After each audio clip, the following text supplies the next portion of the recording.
How has advertising a movie changed and has that cost increased? Oh, yeah, a lot has changed.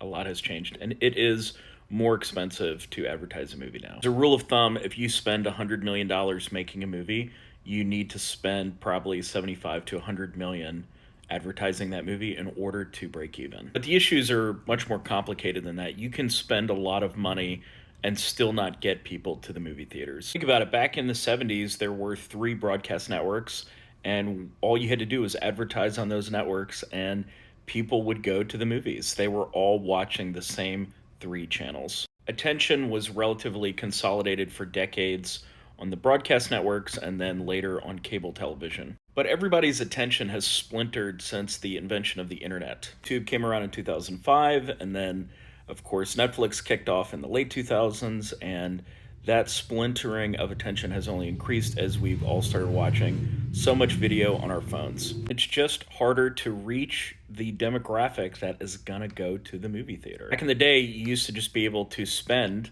and increase spending, and that ensured people going to the movies.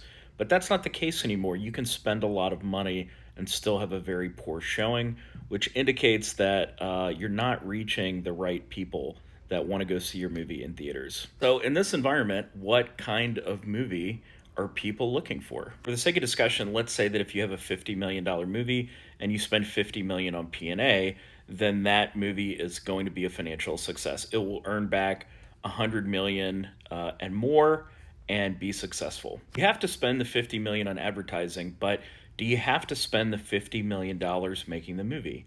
No, you don't. You can make a smaller budgeted movie at 3 million, 5 million, 10 million that has an A-lister in it, that's in a strong genre, that's a theatrical genre, and then spend 50 million on P&A, and it will be successful, except it doesn't have to earn back $100 million to be in the black.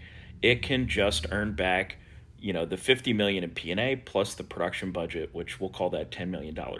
It's a lot easier to be successful when the bar is at $60 million and not $100 million.